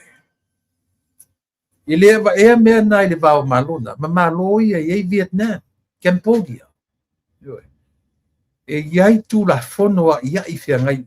A whaina e fiosoa nia tu nisi tangata. I lea un tangata na fasiotia yoe sin tangata ini ni drugs. In fuala au fasaina. It's a total different story. I le mawhai e oe na e whai se mea I tamaia. A whai mai lava Vietnam o le lātou le policy o le lātou lea o a lava procedures e whea ngai matangata solitu la fono whapea. Le le peanga peanga drugs. Ioe. Ai langa ilenga drugs mea lai wai. Ioe. O le mea o whala au whasaina. But the message behind whala whasaina o le whasioti o tangata. For the message behind the killing of whala whasaina. Gangsters. E matua I e onga. Lele o se mea lele whengofin whai iso mana. Ai le te tamu whai te sua awano. Na tala no ai le mo mea o a fui. Ele unnecessary, very unnecessary subjects. Ioe. Ele mawhai na e tala no I mea ia. Ele mawhai. A whaina e whaftausana nisa ngata i o nai me whatawha pe a whai sa. Ai pe no whatua o muto o le tatunuina na mana su. O te le tatunuina me lau su e o mai whavau a me. La sa ngela e whai me kakau i ala auri tau ni malona whai se whinga e tatu tali tali. I le whape o nofo le li pale mia ma le malo. I le o nofo i la tau e whiangai ma le tulafono.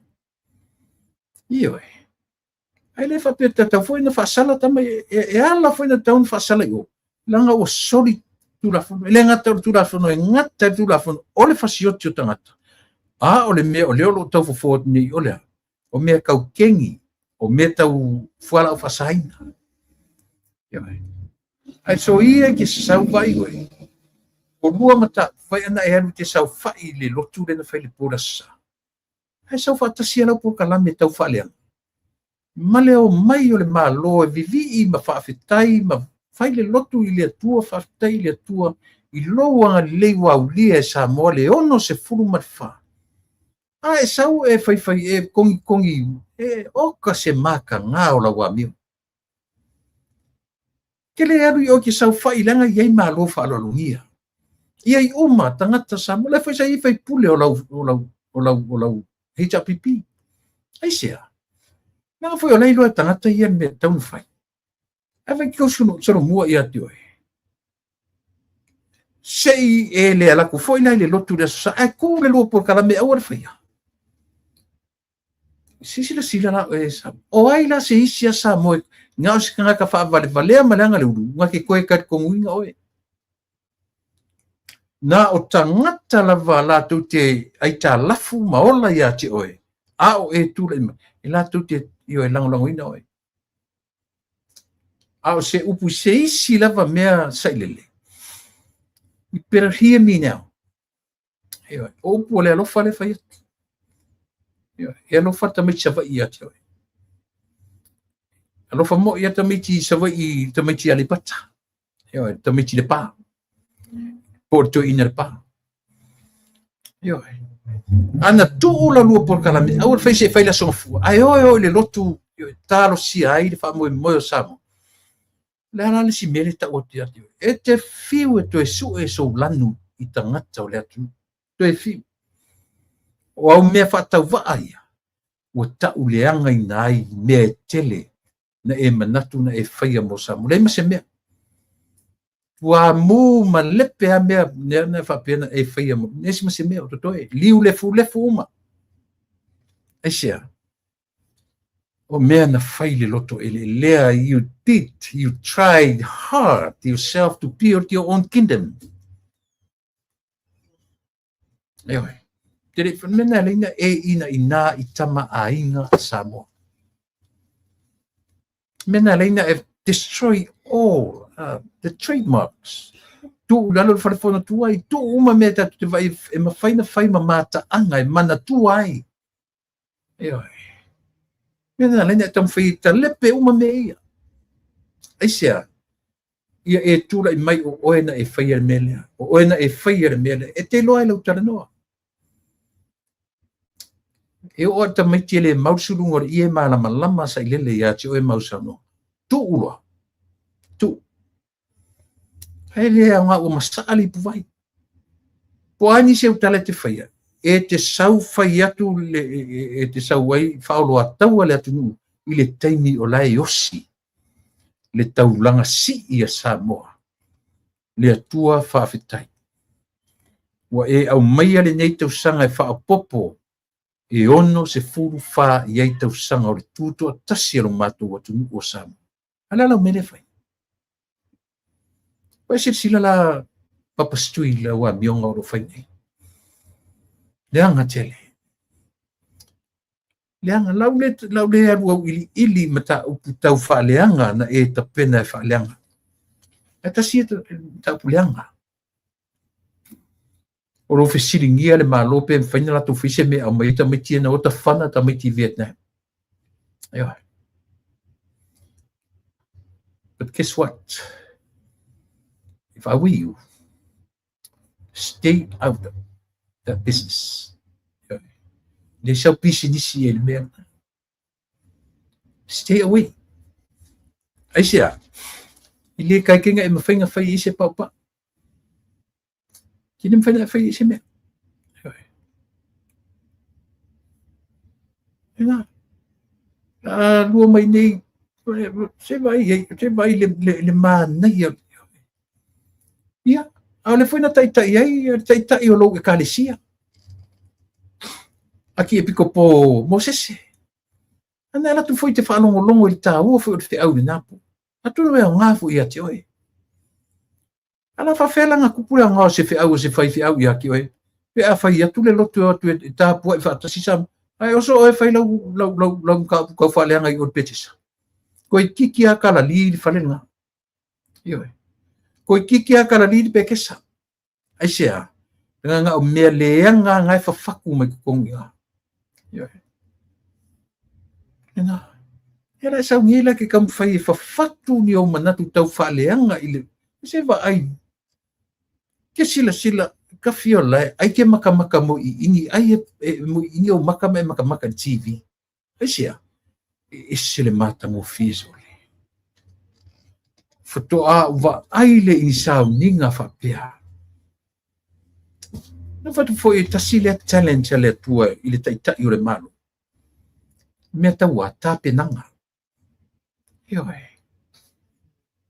E iwi o mata sa ilele. Pe a e mata i le step by step oa tape nanga o mea.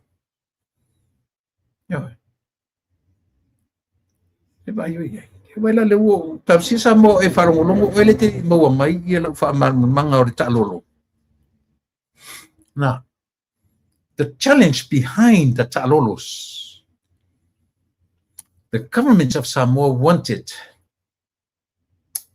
all the constituencies, all the districts, all the villages of Samoa.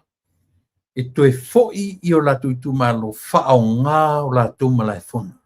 Tatu i sawai, fono pea ma fono pea e tupu ailea. E tupu ai le maupoponga. E tupu ai le lelenga. It's good to know one another from different parts of constituency. E kausao e pea. Ioe. E ora mai komo mumu fai me o karolo le uaharu i kupe. Ele ialu mangi kupe samu ko koe kilo a vatu le 20,000 koe whafoi mai ale 20,000. The same format for the whole process. Ioe, esa. O tōra i e tutil, o e whanongolongo le leina tōrola i, to e whafo i mai a. Le tupe na watu. Ina, fina ngalo mali, lia la i esa. Fina ngalo mali. Ole na, aua tatu titoe o e pōngi sa. Sai lele, fono toe, mo tu ia si tu foi le vesi de tatu sisingafu. Ia vai tu te fiua o nosi. Tu te fiu la vai o nosi e vai le solo nga le lei. Na tu langa fo ia tutuila faaleanga loto tutuila manu e tu nga va. Ia. Tu wo foi malanga fai me ole watu va. Ale a fai tu malu tatu por kalami. Le ai, awia. Ia. First thing first. But I watch your priorities. Menan leo to America Samoa, lena masi atu. Ile i watu le kovana, watu le lutena kovana, o le presidente o le mauta, o le fofonga o le mauta, o le whailaunga, o la fofonga. La le si mesilia tatu sam. E toi au mani o atu ni au va ai sam. O le umasi atu i le malo tutuila. Alan mento vai no atu tutuila manua. Ioe. Fatupe le latu foi in US dollars. Ele fatupe ina isia. Ise ta la samu. Ta ilua afe. Ta iafe. Suite tasi. Lua afe le au malo. Lua afe le fiona le liparmia. Ai fia le latu tupe na afe. Lima se fuafe. Lima se fuafe. US dollars. no winga o tatu vai se la wafi por tu ti 1500 1000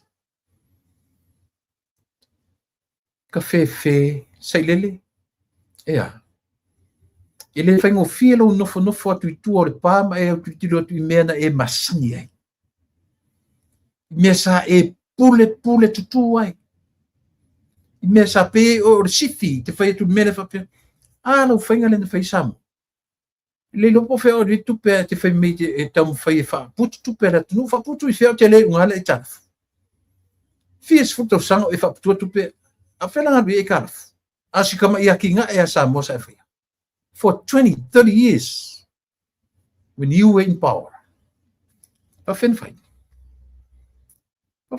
fa fen fa ma tala fa le mafau tanga tsoifu le ala wa to no fo nei tua mai o le power le malai ma e to tilo atu e to mo i mesa e sa loto ai o ina to no fai tau nai o ele se le tala mena le ina isia we humans tatou o tangata soifu anga o foi pe ke fo la ngona ngatu nga la ngona fa pena isia I've been there yo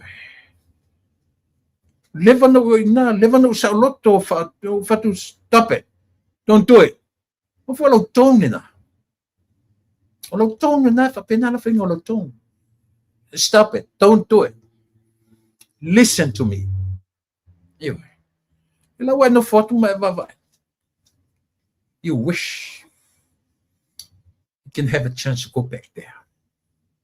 Yeah, so. Olina.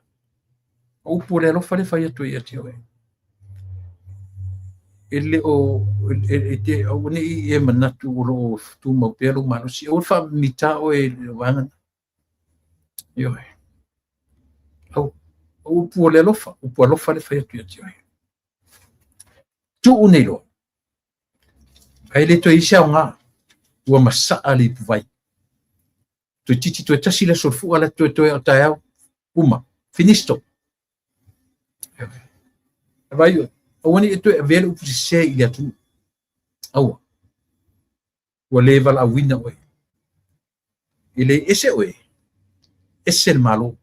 You are one of the leaders. Yo. O le isi tai o le malo sa. Na te tai li tua mai. Ile tau vatua o le na metala malauria matata o le pale menea Parliament of Samoa. O lo to ta faioia. To te ye uma o pete mana vatu sa special invitation. Yo. Na. Samoa. Le si te to ina le. Ai e fai alofa e siu matale fa ai le fai nga malo e pele ya tatu umale atu a o foi na fale tonu pulanga le malo tau te fai sa na tu te masani ila po kala ele popole pe ita te malo ia cha ele popole se metasi pelu ai sia na fai le fai na tu fasiotia and yet I can voice something better to better for the betterment of our country, of our nation. Is it right? Is that what say? Na, ngaku kelo o la ua portarame, la porkalame, awana la tu sa fu le malo e la tu sa. Asia, e ala ngala tu sa o malo ni chicken. So le mongi le lofa ile malo. E mongi le lofa ile tunu. Aku ku fawala pe fa pe ku isasi. Asasi foi fetuare tal. But oea ia le ta pipi ele o isasi me ke faia. O mea o e faia maliloa. Wa e fa kingo inga ma mau kingo me ia o faia. Wa le se me ka o se lape le se me ka o sasi. Wa e masani ai. Sasi lape is nothing to you. Yo. Wa fai mau masani, wa fai malo iloa. Ia, wala ni si o tala tu tam fa. Te fio te toe fa mai fa pe tau fa marama lama se matau. Le Samoa. O te mini e tele o foi pule. Le la lo la vai. Le te vai mele o fai pule ia, o lea ua latu loa. I le te tauna toi na nofu lalo lau puleanga. O le fefefe o fai pule nei e o te fai palota. Au, ioi, au le mela vai, o te tauna o ese fai pule nei moe. Fai ta uma ia te oi. Aisia, o au pule pule kuku ia. O lo sau kam fai e manuva le whaalongo ma le mafau o le tangata. Ala o mangingo le mata le vai me uma. Tu o nei au manuva ngai kau fai poa e pangu poa ingo mea ngai kam fai fai. Le se si toi te tonu ina ia te po o a tala tu pepe fai mai le seri o lau tu sipa ia. Ioi, because they call le mea tau lipo tira tupe. Si o paipo. Really? Ioi. Le nā. O au wha malama tau fai mai. Old school. Old school. O te malilo, o te manino le le mo malama. Ioi. Po a terms o le ngana whatu tusi nei tau whea mai. Io ata mai ti le whea te fua malama le. Mele whetu, sili tu o mta upu e whai. O ni tu me whapetu tau whai wha malama le mea wha malama. Ia. A tō mele wha malama, tu te whalongo longo, saula e whalongo longo wha malama ina. O me ina wat ni, o lea, ta lolo. Tau whalongo longo iai, it makes sense ya te oi. Tu sa pe te tau whai mi milo maleanga lo loto e te refi te tonu e te lola utala. E musu tu hari leo, that small voice in your ear. Say lele. That little voice will whisper in your ear. Say lele. Believe that tulepa. That tulepa is telling you the truth. That is the voice. That would be the voice. E na te voicing le mena ia te oi. O ta alolo Samoa, manatu le malo to e foi. I tu malo e o e fono i uto malai fono. Fono so. Tau pule so. E mau ai le nofo le lei. E mau ai le whea faninga. Mau ai le pule a nuu ma tangata o i tu malo. E wale loo mea tangata to tasi e tono rona li o wha nuu sau wha ari lona poto manon tilo. But that's the message behind the talolo. To e o e fono ma fonoa fal ia maota fono ia fal fono. Ia le ta ure me malai fono. O noa malai fono uma o a fu ingo tu malo uma le lava la programi lava la tu mo ele ni yesu manuia tele le tua fa manuia le tua I fuafuanga o toi o le sisinga fua ia mal fa mana tuino le ono se fulu mal fa ta sanga le te ono su mal fa terminate. I'm 64 years going on to 65 next month. July. So ola tupulanga la fa mana tune. Ona matuos fa na ula. That's my generation. Ma ila to uma o lo fa ingoa I le swafa malo tutu tas. E fua me le temile. O mani le fionga. La fionga I le pa le mio le tu mo ma sofo. Mo fatua. Le au ma madu le malo. Te lo risi mea ua na no tia ya lu loto na po. Por kala mele na fai lungo fale na malo. Te asfuru lua na po. Na fai ya. Ai to e ka milo e kem. E sui me atangata e nofo ta lani o siri parmia. Lai sao fai la. Lai sao fai mai ya. Until the end. The same clothes. Samoa Elena etiptilo melia. The same outfit from the AM till the PM. Matautia. Io. Learne mole acknowledgement. Mole afoi. Amana ia. Le amana ia o fa na o Samoa o fa fifia. Silena ai ora o fionga le li parnia oni e mitamitai. Ia e sila fia. E le titi le ai lo watu talo fai. Nai lo uma tata le leva na si mai atu. Mai le tai au po fa lima ono. Wa e tai e alu tai tu ngava. Ma tu le titi e tu leva. Uma sau I. Io. le io o se vai le aso ato a o le tai o le atu e sao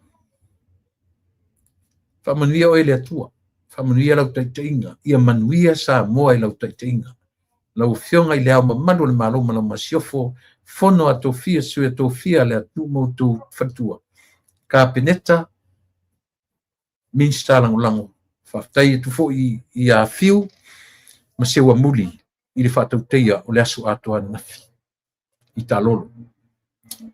I mean, i le stona. Whaftai tele.